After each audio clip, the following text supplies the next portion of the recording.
बहुत बहुत धन्यवाद बख्शाली और आशीर्वाद।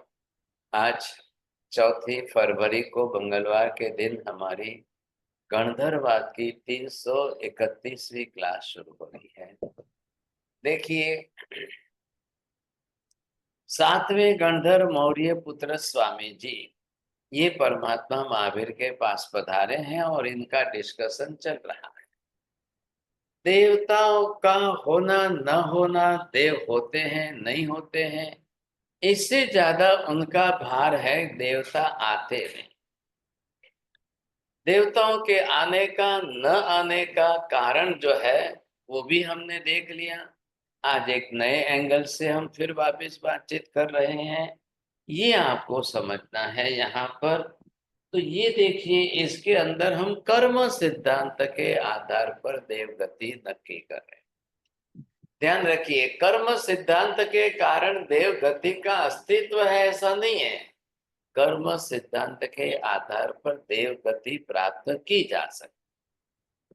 दो में क्या फर्क है बात में? राकेश जी समझ में आ रहा है? बोलिए। हाँ गुरु जी। कौन सा कर्म करते हैं जिसके बेस पे जीव को देव गति मिलती है? नहीं नहीं, ये बात बात क्या है, देव गति दुनिया में है।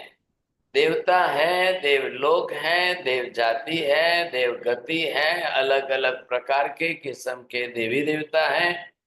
उससे कर्म शास्त्र को लेना देना नहीं है। वो भौगोलिक खगोलिक व्यवस्था है।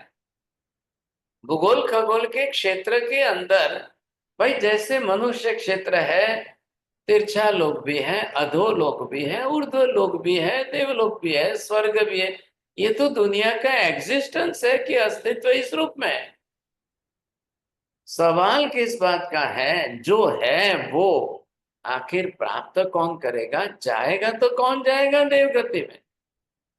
जाना किसको है? क्यों जाएगा कोई? सभी क्यों नहीं देवता बन जाते हैं? सभी क्यों नहीं देवगति में चले जाते? वो यहाँ पर कर्म शास्त्र के सिद्धांत से बता रहे हैं। आपको क्या देखना है? हिंदू धर्म ने व्यवस्था कर दी। वो कह रहे हैं कि भाई साहब, जो भी आना जाना कर रहे हैं वो सब ईश्वर के हाथ में है। किसको देवगति में भेजना है, किसको देवता बनाना है, किसको नरक में भेजना है, किसको पशु पक्षी में भेजना है, क्या करना है, क्या बनाना है, उन्होंने अपनी व्यवस्था ईश्वर के अधीन रख ली है। इसलिए वहां तो कोई प्रश्न ही नहीं आ रहा है। जब ईश्वर की इच्छा के अनुसार ही सब कुछ चलेगा तो फिर भाई साहब प्रश्न कहाँ बीच में आएगा? अब वहां तो ईश्वर की इच्छा से है। ख्रिस्ती धर्म के अंदर भी उन्होंने बाइबल में अलग अलग व्यवस्था बता दी, एंजल्स वगैरह बता करके उन्होंने अलग कर दिया। कुरान के अंदर इस्लाम ने तो ये कह दिया कि आपको यहाँ पर ईश्वर अल्लाह की इबादत कर दिए, अल्लाह खुश हो जाएगा, तो जहां 72 हूरें होती है वो आपको वहां जन्नत में ले जाएगा भाई साहब। ऐसी उन्होंने अपनी अपनी धारणा बना ली है। एकमात्र बच रहा है सिर्फ जैन धर्म बच। अब जैन धर्म ने साफ मना कर दिया, कोई ईश्वर के हाथ में व्यवस्था नहीं है। किसी ईश्वर को हमारी व्यवस्था करने की आवश्यकता नहीं है भाई, कोई लेना देना नहीं है। कौन करेगा? जो कर्म जिस प्रकार के उपार्जन करें उस कर्म के हिसाब से देखना है कौन सा जीव किस गति में जाएगा कि नहीं जाएगा, वो उनको देखना। अब कर्म दोनों ही प्रकार के हैं। कर्म की व्यवस्था बताते हुए एक डिवीजन यहाँ पर ये दे दिया कि भाई साहब कुछ कर्म आपके जो है वो शुभ कर्म है, कुछ कर्म लोग जो मानते हैं वो अशुभ कर्म। ये जिसने अशुभ कर्म मानते हैं, अब अशुभ कर्म की प्रकृतियां एक नहीं है, कई है। शुभ कर्म की प्रकृतियां भी भाई साहब बहुत प्रकार की है, कोई एक ही थोड़ी है। ये व्यवस्था दोनों की अपने अपने हिसाब से बिल्कुल व्यवस्थित है। तो जैन धर्म ने अपनी तरफ से ये कहा कि जिन्होंने शुभ कर्म बांधे हैं, शुभ कर्म जिसको हमारी भाषा में हमने नाम दिया है पुण्य, अशुभ कर्म को नाम दिया है पाप। ये लोक व्यवहार की कॉमन लैंग्वेज। अब जो भी बांध रहे हैं उनके पास अपने अपने कर्म हैं। ये जो आप देखो तो यहां पर अब ये आत्मा है,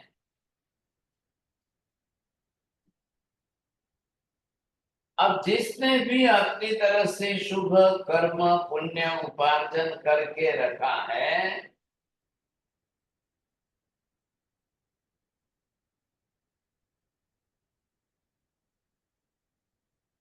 इतना विभाग उसने पुण्य का उपार्जन किया हुआ है। हाँ जी, इधर देख लो, आपको ये भी ख्याल आ जाएगा ना, आखिर कौन से जीव है इस संसार में।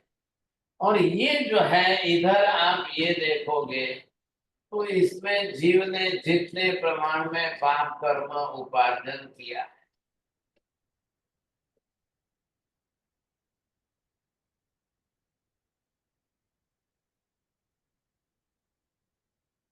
अब ये जो है पाप कर्म का है कर्म। अब बताइए साहब क्या लिखूं। बोलिए पम्मी बहन जी, आपके परसेंटेज कितना लिखूं।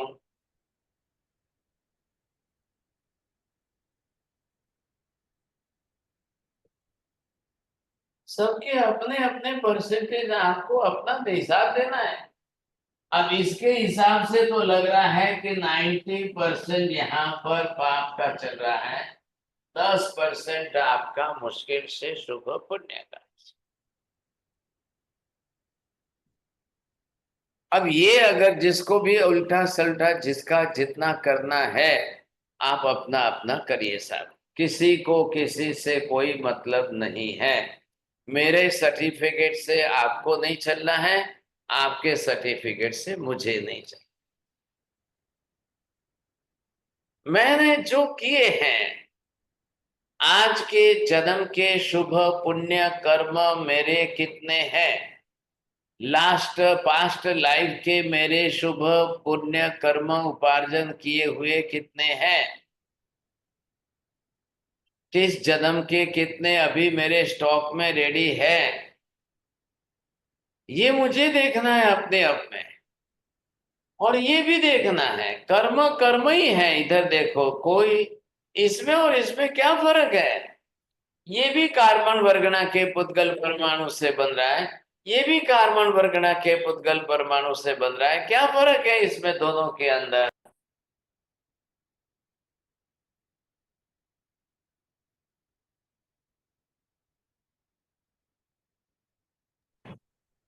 यहां दोनों तरफ आप देख लो, हिसाब देखिए, परसेंटेज अपना अपना सबको निकालना है, आप अपना अपना करिए सब। तो ऐसी स्थिति के अंदर ये जो दोनों आप देखेंगे आपको समझ में आ जाएगा, क्योंकि ये प्रैक्टिकल लाइफ की बात है। मैंने 60-70 बरस का जीवन जिया है, मैंने क्या किया है मुझे मालूम है। मैंने कितना किया है, मैं कितने प्रमाण में क्या किया है। यहाँ कोई दूसरा व्यक्ति है, तीसरा व्यक्ति है, हर कोई व्यक्ति अपना अपना ले लो भाई। आप अपना स्वरूप लीजिए, आप अपना स्वरूप लीजिए, इसमें कहा ना है। अब जिसने जितने प्रमाण में जो किया हो, जितने हिसाब से किया हो, आपको सबको अपने अपने हिसाब से देख। अब बांधते समय यहां पर महावीर ने कर्म प्रकृतियों का ज्ञान दिया है। चाहे कर्म प्रकृतियों का ज्ञान हो या ना हो, प्रवृत्ति तो चल रही है। करने वाले अपनी तरह से कर्म की प्रवृत्ति तो कर रहे हैं। कोई पाप कर रहा है, कोई पुण्य कर रहा है, कोई शुभ कर्म कर रहा है, कोई अशुभ कर्म कर रहा है, कोई जो कर रहा है, जैसा कर रहा है, सब अपने अपने तरीके से अपनी प्रवृत्ति करते जा रहे हैं। अब जो चल रही है, जो कर रहे हो, उसका हिसाब कर, ये बात। तो यहां पर आपको ये जो शुभ पुण्य की प्रकृति है, इसके अंदर शुभ कर्म का फल देना है, सुख रूप देना है। क्या क्या देना है? यहाँ कर्म के शास्त्र में, प्रकृतियों के गणित में फिक्स है, सब कुछ फिक्स है, कोई चेंज नहीं।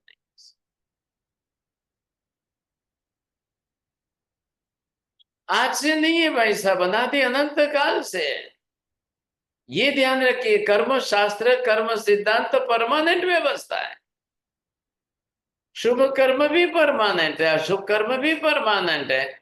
इनका डिवीजन करके महावीर ने जो जो हिसाब करके कर्म शास्त्र में हमको शुभ और अशुभ का कैलकुलेशन दिया है, परमानेंट फिक्स दिया है। कोई क्या करे, कोई कैसा करे, कोई कितना करे, जिसको जो करना है, जैसा करना है, अपने अपने हिसाब से करे, लेकिन है फिक्स है, कोई फर्क नहीं पड़ने वाला, कुछ भी फर्क नहीं पड़ता। तो यहां पर शाश्वत परमानेंट व्यवस्था क्या है, वो आपको समझ। अब इसके अंदर आपको ये देखना है कि यहां पर ये हमारी चेतन आत्मा,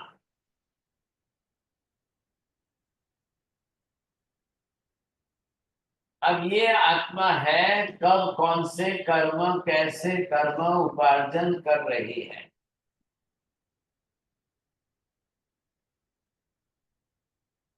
बोलिए साहब, विभा बहन जी, नाम लिखो। जी साहेब जी, ज्ञानावर्णीय कर्म, दर्शनावर्णीय कर्म, मोहनीय कर्म, अंतराय कर्म, नाम कर्म।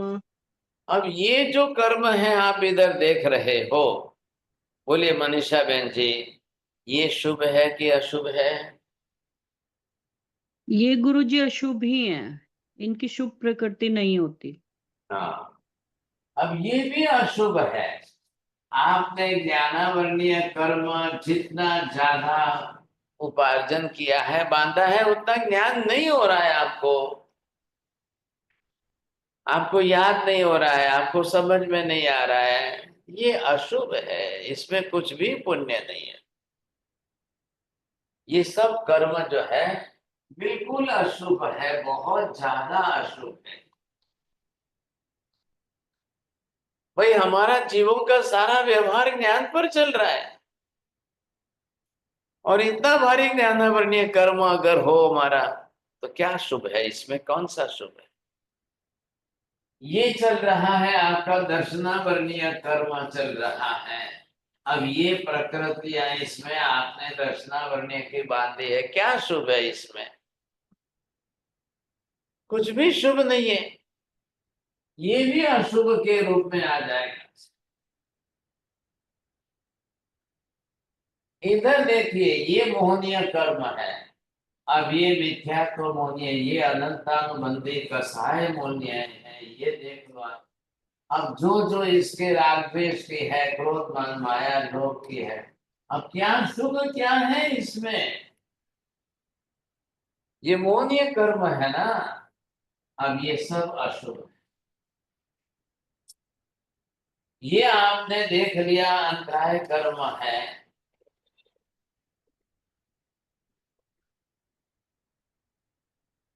अब भाई साहब, अंतराय कर्म तो अच्छे अच्छे राजाओं को भिखारी बना देता है, क्या शुभ है इसमें? ये भी अशुभ, कुछ भी शुभ नहीं। चलो बोलिए पम्मी बहन जी, अब कितनी कर्म प्रकृतियां लिखूं? फिगर बोलना है। ज्ञानावर्णीय की 5, दक्षिणावर्णीय की 9,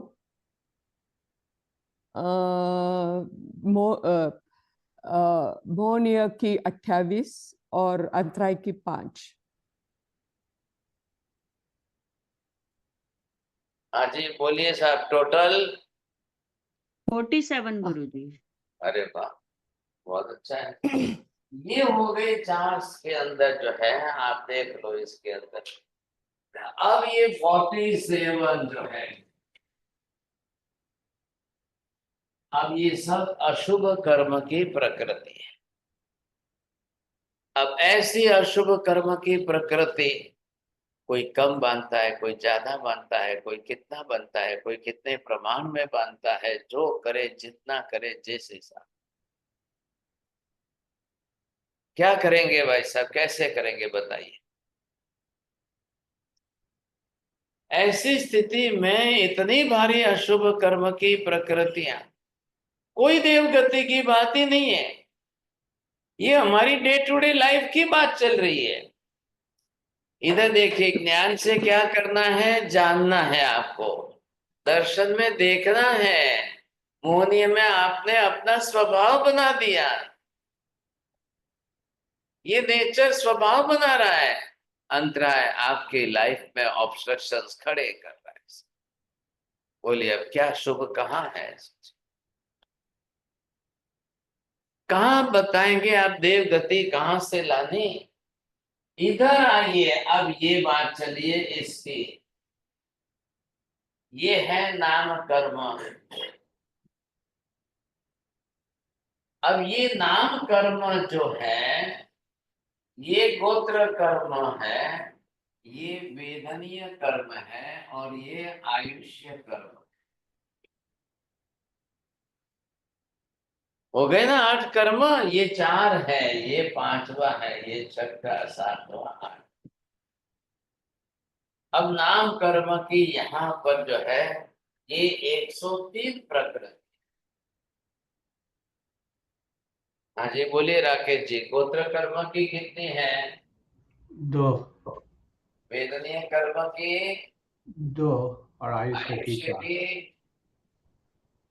अब इसमें से के अंदर आपको ये रिवीजन जो लग रहा है, ये पुण्य काल, इतना ये तो सब अशुभ में जाएगी।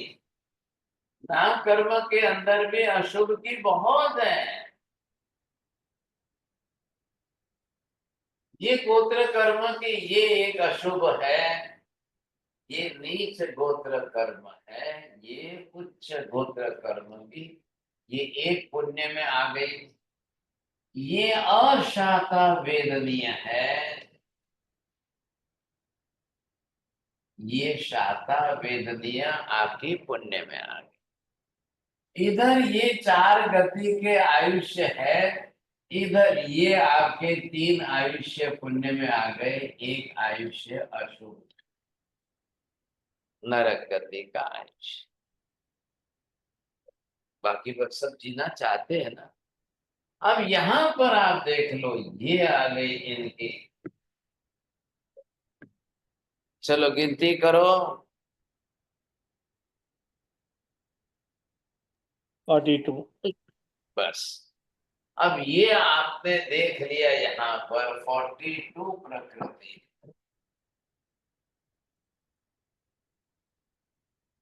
ये वाले अंदर की शुभ पुण्य की जो है वो 42 है। अब इतने सब के अंदर से कौन आपको देवगति में ले जाने वाला है? ये कर्म शास्त्र का हिसाब पूरा हो गया। हमने एक थोड़ी देर के अंदर संसार के समस्त जीवों के कर्मों का हिसाब यहाँ पर कर देख लो आप। अब इसके अंदर जो है, ये जो 37 लिखी है, ये इसके अंदर ये देवगति की पुण्य प्रकृति है। 37 में देवगति की आपको पुण्य प्रकृति है। इधर देखिए, अब ये वाला देवता, इसमें से ये वाला जो है, ये जीव, अब ये देव गति नाम कर्म की पुण्य प्रकृति बांध करके अब आपको देव गति में ले जाए, इनका सबका क्या होगा? जैन साहब बोलिए।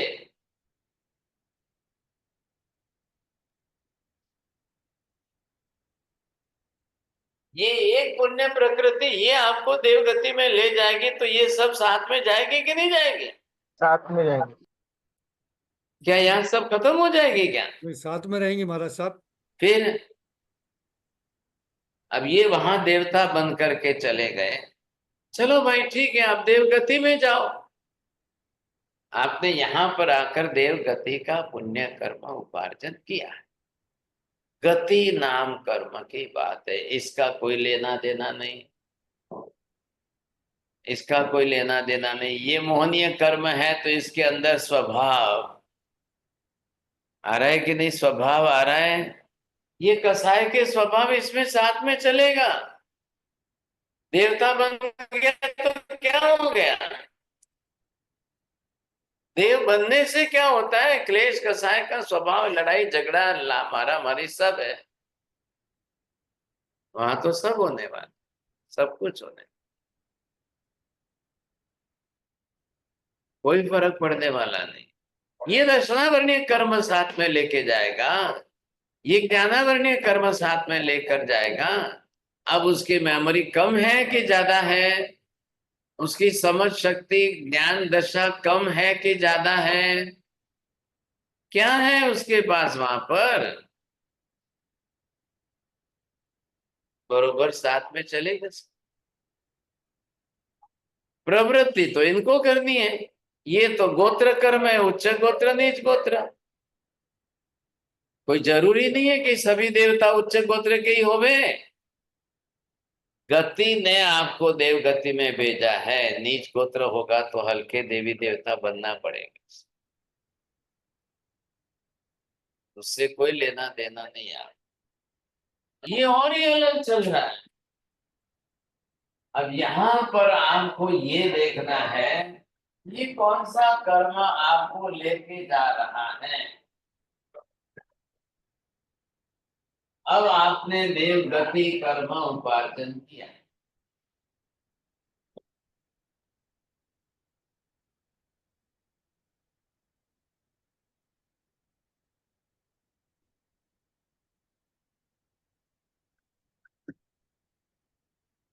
ये चार गति के अंदर ये एक देव गति है। अब यहाँ पर जाने वाले कौन है भाई साहब? ये तो मनुष्य है। इधर से ये जिनको जाना है ये तिर्यन जगति के पशु पक्षी, बस दो ही है।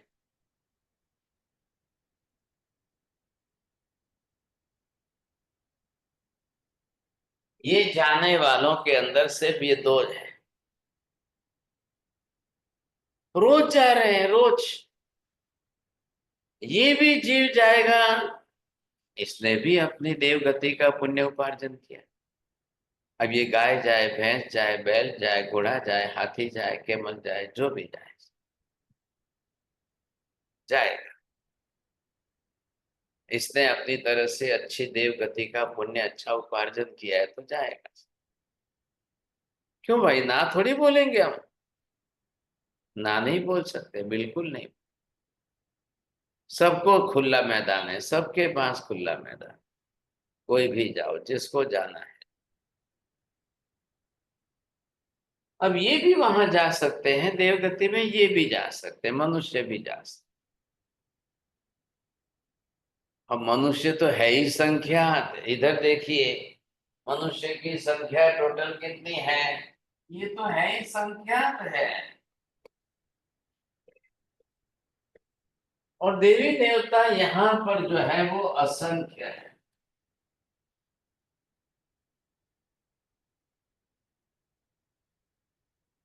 अगर 100% सभी मनुष्य भी चले जाए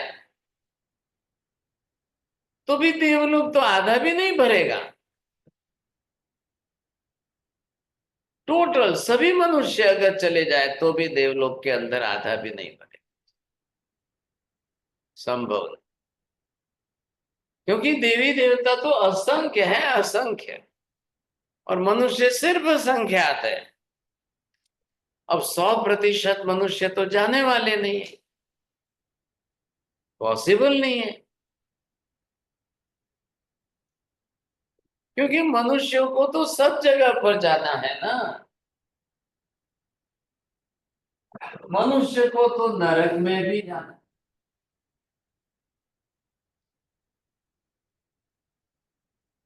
इधर मनुष्य को तिर्यंच गति में, पशु पक्षी में भी जाना है, इधर मनुष्य को वापिस दोबारा मनुष्य भी होना है, तो सब डिवाइड हो जाएंगे। तो फिर आप सोचिए देव गति में जाने वाले बचेंगे कितने भाई साहब, कितने बचे? मनुष्यों में से देवगति में जाने वाले कितने बचेंगे? चलो यहां पर तिर्यंच की बात कर लेते हैं। भाई तिर्यंच के अंदर ये जो है पशु है और ये पक्षी है।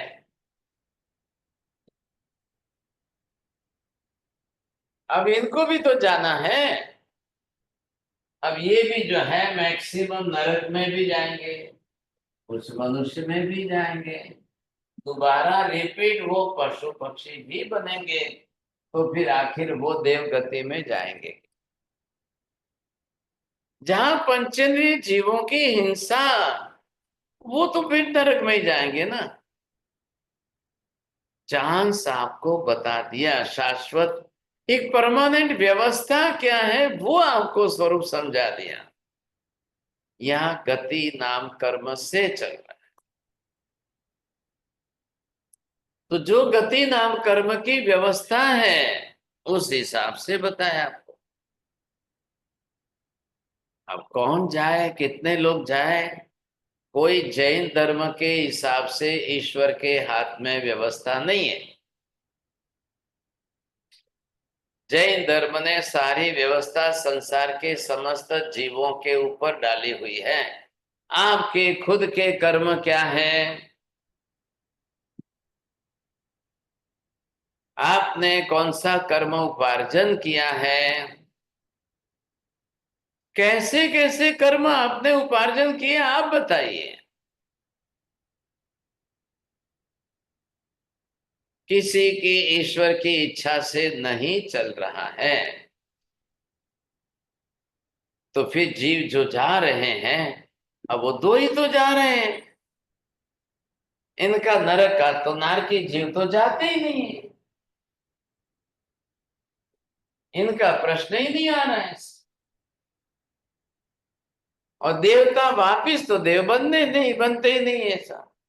कुछ भवितव्यता के, डेस्टिनी के भी नियम तो लागू होंगे कि नहीं,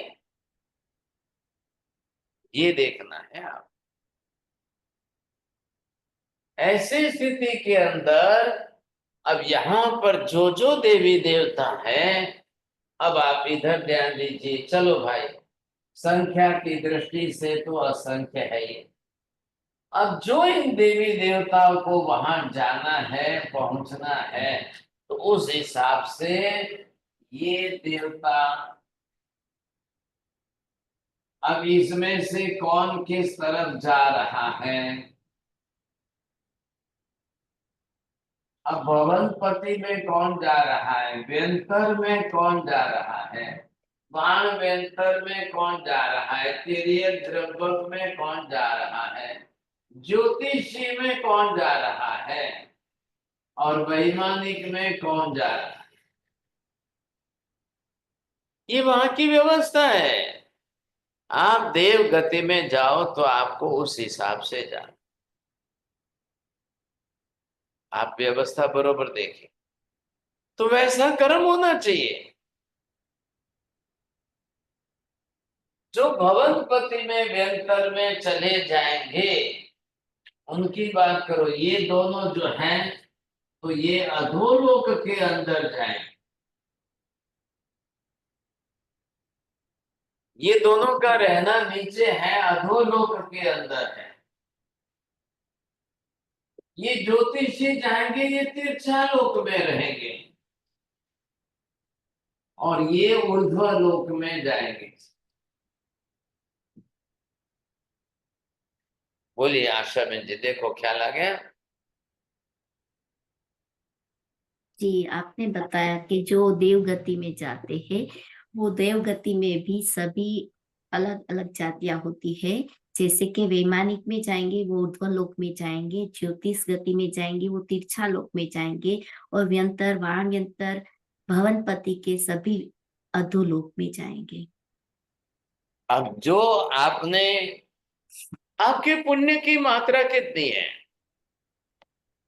द डिग्री ऑफ योर पुण्य, द वॉल्यूम ऑफ योर पुण्य, पहले आपको ये देखना है कि मेरा पुण्य है कितना और किस क्वालिटी का पुण्य है, किस लेवल का पुण्य है। भाई हजारों विद्यार्थी पढ़ के डॉक्टर बन के आ गए, अब बताइए सबका लेवल एक सरीका है? पॉसिबल नहीं होता है। तो यहां पर भी कैटेगरी आपको देखनी है ना। अब ये जो कैटेगरी आप देखेंगे अलग अलग किस्म के, अलग अलग प्रकार के, उसमें आपका पुण्य जिसका जो अलग होगा, जितने हिसाब से होगा, उस हिसाब से आपको जाना है। कोई सभी का पुण्य एक सरीका एक जैसा तो होता ही नहीं है।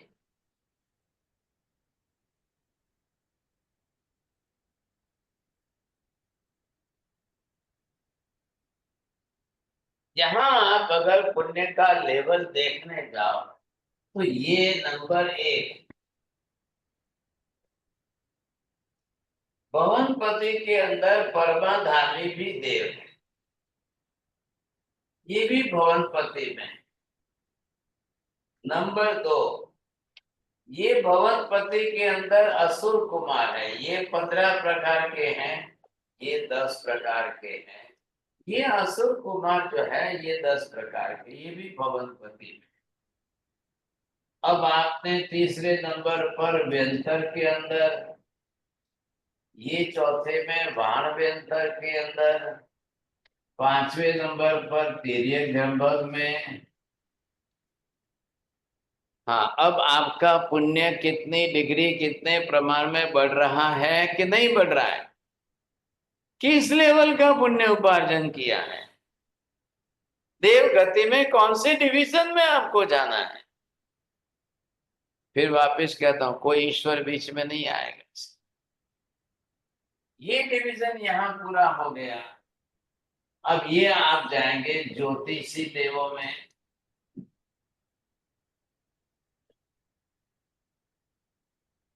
फिर वहां जाकर के अलग डिवीजन करना है ज्योतिषी में।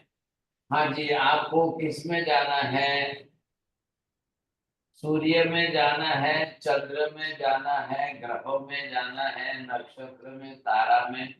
अब जिस हिसाब से आपको जाना है आप जाइए, मैदान खुला है।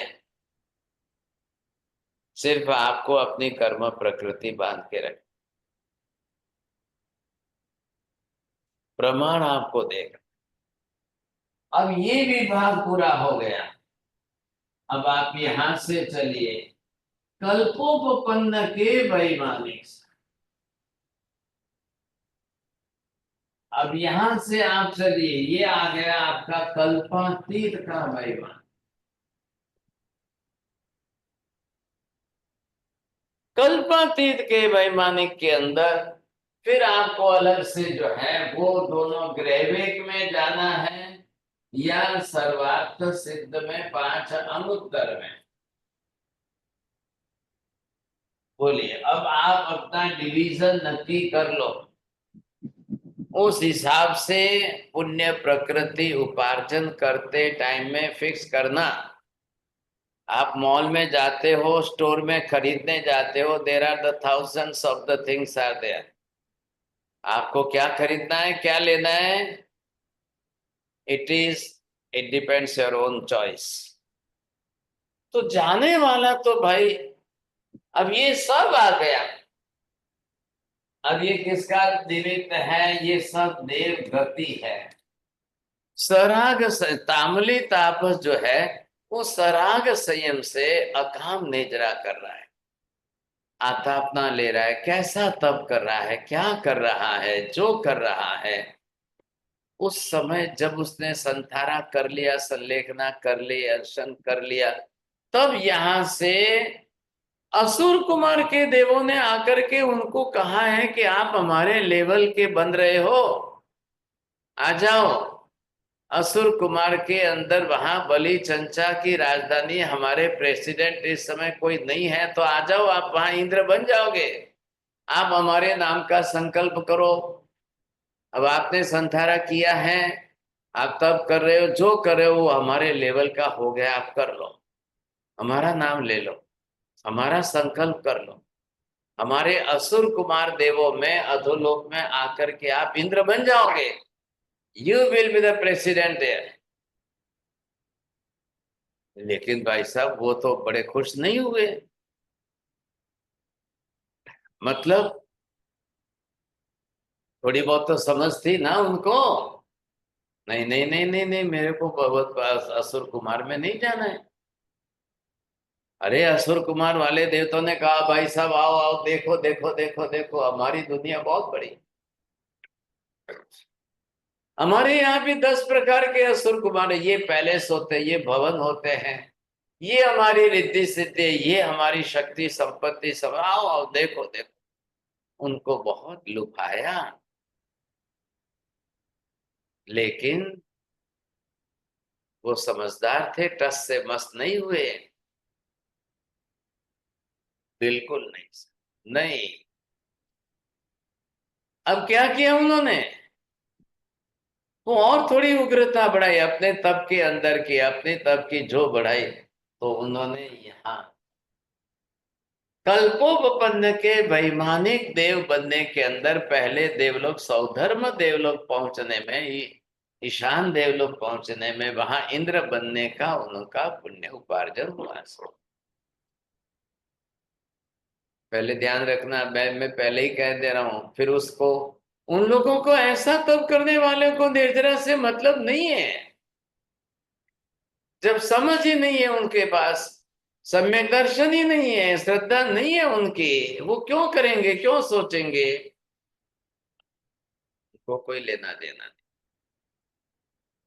वो अकाम निजरा कर रहे हैं, बाल तप कर रहे हैं ना, अज्ञान तप है उनका। कर्म क्षय नहीं करना है, कर्म निजरा नहीं करनी है, आत्मा के गुण नहीं बढ़ाना उनको, आत्मा के गुण कुछ, क्योंकि सम्यक दर्शन ही नहीं है। तो तब जाकर के उन्होंने कल्पोपन्न वैमानिक देवलोक के अंदर पहले देवलोक का आयुष्य बांधा, वहां का उपार्जन किया, गए वहां जाकर इंद्र बन गए। वहां भी पहले वाले इंद्र जो थे उनकी मृत्यु हो गई, वो चले गए थे, कोई नहीं थे वहां पर भी। ये भाई साहब चले गए, उन्होंने उनका वेलकम कर दिया, आइए आइए पधारिए, आपका स्वागत है, आप हमारे इस देवलोक में पधारे हो, आप यहाँ इंद्र बन रहे हो, वाह भाई वाह, पधारो पधारो, आइए। तो ये आपके ऊपर आधार है। चोटिया जी, जाने के पहले इतना टिकट ले लो। अब आपको कलकत्ता से नागौर जाना है, राजस्थान जाना है, या आपको दिल्ली जाना है, भाई ट्रेन तो कलकत्ता से पूरे हिंदुस्तान में जा रही। आपको कहाँ की टिकट लेनी, कहाँ की टिकट लेनी है? दूसरा दे लो। कलकत्ता से आपको रामेश्वर की भी मिलेगी, कलकत्ता से दिल्ली की भी मिलेगी, कलकत्ता से बंबई की भी मिलेगी, कलकत्ता से चेन्नई की मिलती है, कलकत्ता से आपको जहां जाना है वहां की टिकट मिलती है। मेरे को वैमानिक दलों की टिकट चाहिए। हाँ तो टिकट ले लो भाई साहब, जाके खड़े हो जाओ। और अभी ट्रम्प जो पासपोर्ट बनाना है, वीजा बनाया नहीं, लेकिन वो क्या है, अभी ट्रम्प आया है ना, तो सबका कैंसिल कर रहा है भाई साहब, वो जाने ही नहीं दे रहा, वो तो और वापस भेज रहा है लोग। अब क्या करना है बताइए। यहां से अगर आपने ये पुण्य प्रकृति बरोबर उपार्जन की है, वहां प्रवेश होते ही किसी की ताकत नहीं है कि आपको धक्का मार के वापस भेजे, वहां कोई नहीं। वहां ट्रम्प जैसे कोई नहीं है, ख्याल है कि नहीं? आपने पुण्य उपार्जन किया है, आपने अपनी तरह से जो पुण्य, जिस गति का, जैसा जहां जाने का पुण्य उपार्जन किया है, आप सीधे वहां पहुंच जाइए। किसी के लिए कोई मनाही नहीं है। ये सभी देवता हैं, इन सब की बात चल रही है। देव गति के अंदर जिस किसी भी प्रकार का देवता बनता है, ये 4 लाख जो है, ये 4 लाख वहां की योनियां हैं, सबके मिलाकर 4 लाख है, ध्यान रखना। टोटल सबका फिगर दे रहे हैं। अब आपको जो देव बनना है, जैसा देव बनना है, जाइए। क्योंकि यहां भी व्यवस्था है, यहां भी व्यवस्था है, यहां भी उत्पत्ति योनि है, यहां भी उत्पत्ति योनि है। भाई जहां जाओगे, जीव को जहां जन्म लेना है संसार में, कहीं पर भी जाओ, उत्पत्ति योनियां तैयार है। वो 84 लाख योनियां, 84 लाख योनियों में प्रतिदिन, प्रति क्षण, प्रति मिनट, प्रति सेकंड, प्रति समय, कहीं ना कहीं कोई ना कोई किसी न किसी योनि में जाकर जन्म ले ही रहा है। भाई योनि है क्या? ये तो जीव को वहां पर शरीर बनाने का स्थान है। जीव वहां प्रवेश करे, औदारिक वर्गणा या वैक्रिय वर्गणा के पुद्गल परमाणु को लेकर के अपने शरीर की रचना करके जन्म लेके धरती पर आ जाए, बस बात पूरी हो गई। वहां देव गति में जाओगे, 48 मिनट के अंदर आपका काम हो जाएगा। 2 घड़ी की 48 मिनट में आपका जन्म हो जाता है, बस। ये वहां की व्यवस्था है। किंतु वहां से वहां पर तजुर्बे होने में, मतलब एक्सपीरियंस होने में तो बहुत साल लग जाएगा ना मेरे को। काय का एक्सपीरियंस चाहिए आपको? क्यों चाहिए? यहाँ आप आए, मनुष्य गति में आए, क्या एक्सपीरियंस लेके आए थे? नहीं, मैच्योर होने में टाइम लग जाएगा ना। क्यों टाइम लगेगा? 50वें मिनट में मैच्योर। भाई जन्मजात अवधि ज्ञान, अवधि दर्शन, फैसिलिटी साथ में ही मिल रही है, क्या मैच्योर होना है आपको वहां पर? मनुष्य गति में यहाँ जन्म लेके माँ का दूध पी के बड़ा होना है। वहां तो माँ नहीं है, बाप नहीं है, किसका दूध पीना है? कुछ नहीं है, वहां की व्यवस्था ही नहीं है।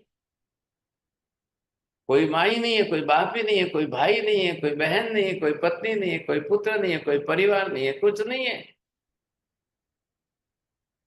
50वीं मिनट, 48 मिनट 2 घड़ी लगे फूलों की शैया में आपको गर्भकाल, और जैसे उत्पन्न हो गए उन 50वें मिनट में बाहर आए, 50वीं मिनट में तो वहां देवियां सामने आएगी, अप्सराएं।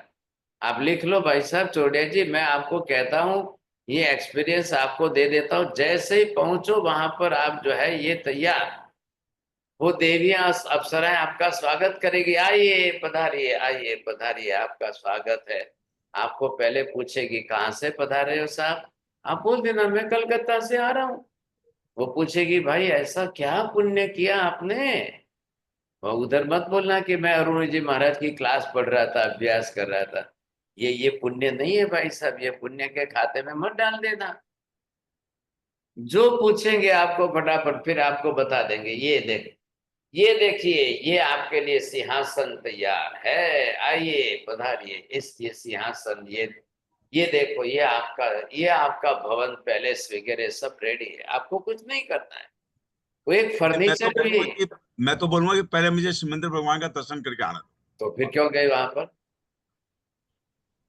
तो फिर जाना ही नहीं था वहां, क्यों जाए? सिमंदर स्वामी का दर्शन करना है तो देवलोक में थोड़ी है सिमंदर स्वामी, वो तो हमारी धरती पर महावीर क्षेत्र में, तो गलत दिशा में क्यों चले गए? आप सीधे महावीर में जाओ, आज जन्म ले लो, वहां पर मनुष्य बन जाओ, सिमंदर स्वामी के दर्शन हो जाएंगे। तो सिमंदर स्वामी के दर्शन करने के लिए देवलोक में क्या लेना देना है? वहां से क्या संबंध है आपको? देवलोक में भागशाली, रिद्धि सिद्धि समृद्धि वैभव ऐश्वर्य, वहां देवियां नाचेगी, देखते रहना बस। और क्या करोगे आप वहां जाके? वहां की दुनिया जो चल रही है, असंख्य देवी देवता है ना यहाँ पर। तो आप इधर देखिए, पहले आपको थोड़ी संख्या का भी प्रमाण ख्याल आ जाना चाहिए। अब इधर जा करके जब आप देखोगे, आप समझोगे, सब मिला करके तो बात हमने कह दी कि हाँ जी असंख्य है, लेकिन इन असंख्य के अंदर अब यहां देखिए मैक्सिमम कहाँ चल रहे हैं आप। फिर आप जैसे जैसे जैसे ये प्रमाण घटता घटता घटता कम होता जाएगा, आप उल्टे आइए, वहां से बढ़ता बढ़ता बढ़ता बढ़ता है। आप समझ लो, सबसे ज्यादा किस में है? भवनपति में है, असुर कुमार में बहुत बड़ी संख्या है, और व्यंतर वान व्यंतर में तो बहुत बड़ी संख्या है। यहाँ आते आते ही आपके 60-70% तो पूरे हो गए। अब बच्चे कितने? 20-30 में से ये 15-20 में चले गए। वैमानिक तो 2-5% वाले ही हैं। वैमानिक में जाने वाले आज 2-5-10% से ज्यादा नहीं है।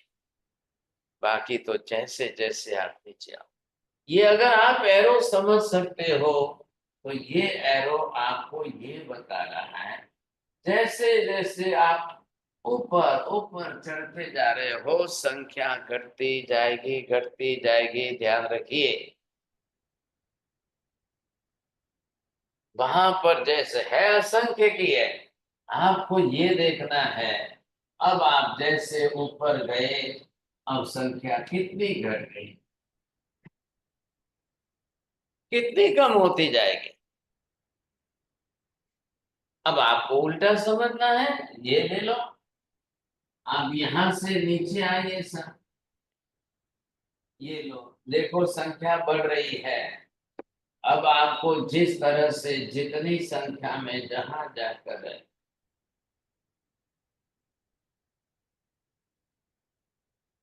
और किसी के हाथ में नहीं है, दूसरों के नाम पर मत डाल लेना। आप कौन सा कर्म बांधते हो, कहाँ का कर्म आप बांधते हो, कहाँ तक जाने का कर्म बांधते हो, आपके ऊपर आता है। आप दूसरों का नाम मत लेना, किसी का नाम मत लेना, और कोई यहाँ संबंध नहीं है। ये तो मैंने बार बार कहा भी है ना आपको पहले भी, कोई संबंध तो है ही नहीं यहाँ पर। अब आप ये बोलो मैं तो पति पत्नी दोनों साथ में जाना चाहता हूँ, भाई साहब ये कोई सिनेमा थिएटर थोड़ी है। ये कोई कलकत्ता से आप बंबई जाओ तो ठीक है कि दोनों पति पत्नी साथ में टिकट निकाल के जाओ, वहां कोई साथ में कोई किसी के साथ नहीं जाता है। भले ही साथ में यहाँ दोनों की मृत्यु साथ में हो जाए तो भी नहीं जाएंगे। एक्सीडेंट हो गया, कुछ भी हो गया, दोनों साथ में मर रहे हैं, जरूरी नहीं है कि एक ही जगह पर दोनों साथ में पहुंचो, जरूरी नहीं है। और जब नेचुरल डेथ हो रही है या मृत्यु हो रही है रोग बीमारी आदि से, तो भाई साहब पति के मरने के बाद कितने वर्षों के बाद पत्नी की मृत्यु होगी, या पत्नी के मरने के बाद कितने वर्षों के बाद पति की मृत्यु होगी, बाप के मरने के बाद कितने वर्षों के बाद बेटे की मृत्यु होगी। ये आजकल जितने महाकुंभ में वहां जा रहे हैं, स्नान कर रहे हैं, फिर वो बोलते हैं हमारे पितर पितर, वो पितरे पितर तर्पण कर रहे हैं, वहां जाकर के यूं अंजलि चढ़ा रहे हैं, ये हमारे पूर्वज पितर को अंजलि। ये गंगा स्नान के अंदर उनको भी याद करके उनके भी नाम की डुबकी लगाते हैं। अब क्या होगा भाई, सब वो तो चले गए। जैन धर्म ने तो साफ कह दिया कि 1 सेकंड में आत्मा जाती है, वहां जन्म ले लेती है। अब हिंदू धर्म कहता है नहीं नहीं नहीं नहीं, वो जाती नहीं है, वो यहीं भटकती है, प्रेत योनि में भटकती है। अब बेटा जैसे जैसे तर्पण करेगा वैसे वैसे ऊपर ऊपर ऊपर जाएगा। अब क्या करें क्या भाई साहब, उन्होंने अपनी फिलोसॉफी ऐसी सेट की है। अब इसके लिए जो जाएगा वो वहां तर्पण करेगा, जो जाएगा तर्पण करेगा। भाई साहब मैं तर्पण करूं, मेरे बाप गए हुए, मेरी माँ गई हुई है, मेरे ये गए हुए। आज मोदी गए साहब, मोदी ने जाकर वहां तर्पण किया, अब वो भी अपनी माँ भी तो गई हुई है ना, अपने बाप भी तो गए हुए हैं, तो करेंगे पैसा। क्या करेंगे बोलो, आप बोलिए क्या करें। अब उनके उनके धर्म के सिद्धांतों को हम कैसे बदल सकते हैं? किसी भी धर्म के सिद्धांतों को बदलना हमारे लिए संभव नहीं है। अब वो लोग खुद ही रिसर्च करें, खुद संशोधन करें, खुद असली सत्य असत्य का विवेक करें। कौन करने वाला है? सबकी मान्यता एक सरीकी है, सबकी मान्यता एक जैसी है, सब अपने हिसाब से चल रहे हैं। हमारे कहने से क्या हो सकता है? हम नहीं कह सकते। आप तो जैन धर्म के सिद्धांतों को समझ करके अब मूल्यांकन कर लो। भाई देव गति तो बता दी, अब बताइए इतना वेरिएशन में मनुष्य गति में कैसे बताऊंगा? ये फिक्स हो गए, इनके सारे डिवीजन फिक्स है।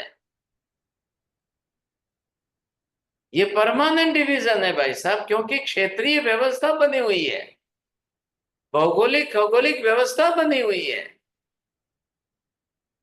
उसमें मुझे कुछ नहीं करना है, ये नियति है, ये भवितव्यता की पूरे लोक की व्यवस्था है, पूरे पूरे लोक के अंदर सब आ गया। ये परमानेंट सिस्टम है, मुझे उस प्रकार का कर्म बांधना कि नहीं। पूरे हिंदुस्तान में सब जगह पर ट्रेनें जा रही हैं, प्लेनें जा रही हैं, देश विदेश जा रही है, मुझे कहाँ की टिकट निकालनी है? मेरे हाथ में चांस है। चलो। जी महाराज साहब, एक बात ये पूछनी थी। देवगति में जो 22 बार अवधि ज्ञान अवधि दर्शन रहता है, तो ये वो क्या हुआ? शुभ हुआ, अशुभ हुआ, क्या पुण्य, क्या चीज हुई है? क्यों भाई, देव के ज्ञान को में, ज्ञान में क्या अशुभ शुभ है? नहीं वो तो तो उनको तो आत्मा 22 का बार अवधि ज्ञान अवधि दर्शन मिल रहा है। तो ज्ञान मिलता ही है, वहां पर तो होता ही है ना। कोई कोई दे थोड़ी रहा है आपको, अच्छा कौन दे थोड़ी रहा है कोई वहां पर, अच्छा अच्छा। कोई गिफ्ट थोड़ी है वहां पर। जी नहीं, हाँ। आत्मा अपना अवधि ज्ञान अवधि दर्शना वन्य कर्म का क्षय उपशम होते ही सीधे वहां जन्म लेते ही वहां की स्पेशल फैसिलिटी। इसमें क्या हुआ? आप यहाँ पर आए तब आपका भी तो मेमोरी थी कि नहीं थी? जी जी माँ। अब माँ बाप ने धीरे धीरे सिखा कर, समझा कर, पढ़ा कर आपको बड़ा किया। अब वहां कोई माँ बाप ही नहीं है, तो वहां तो जन्मजात फैसिलिटी है। उससे क्या लेना देना है? अवधि ज्ञान अवधि दर्शन से कोई लेना देना नहीं, खाली थोड़ी दूर तक का जानना देखना, बस ये फैसिलिटी है। ठीक है माँ। महाराज साहब एक प्रश्न है, अगर देवता भी आयुष पूर्ण होके वापस देवता बन सकते हैं क्या? नहीं भाई साहब, आप लिख लो एक बार, फिर परमानेंट फिक्स हो गया, फिर चेंज मत करना। अभी लिखो, जल्दी लिखो, कभी भी कोई भी देवता मर के दोबारा रिपीटली तुरंत देव नहीं बनेगा, बस। बोल। May I say on the 42 on the left hand side, the Shubh karma ki Right. prakriti. हाँ, So out of that 37 is in the Nam नाम कर्म। karma Devgati ki the Gotra 1. Then the remaining because that is शाता 30. One शाता वेदनीय, Okay, one Shata Vednya and and three of the आयुष्य मनुष्य देव and तिर्यंश. okay. So Thank this you. is 42. हाँ, नमो हरियंताणम, नमो सिद्धाणम, नमो हरियणम, नमो वज्रायणम, नमो लोये सब साहुणम, एसो पंच नमोकारो सब पाप प्रणाशम, मंगलाणम च सर्वे सिंबड़मं हवै मंगलम। मंगलम भगवान वीरो मंगलम गौतम प्रभु, मंगलम स्थूलिभद्राद्या जैन धर्मोस्तु मंगलम। चत्तारि मंगलम अरिहंता मंगलम, सिद्धा मंगलम, साहु मंगलम, केवली पन्नतो धम्मो मंगलम। चत्तारि लोकोत्तम अरिहंता लोकोत्तम, सिद्धा लोकोत्तम, साहु लोकोत्तम, केवली पन्नतो धम्मो लोकोत्तम। चत्तारि शरणं प्रव्रजामि, अरिहन्ते शरणं प्रव्रजामि, सिद्धे शरणं प्रव्रजामि, साहु शरणं प्रव्रजामि, केवले पन्नतं धम्मं शरणं प्रव्रजामि। सर्वमङ्गलमाङ्गल्यं सर्वकल्याणकारणं, प्रधानं सर्वधर्माणां जयति शाम। धर्म लाभ बहुत बहुत आशीर्वाद। मथेन मंदाने विकार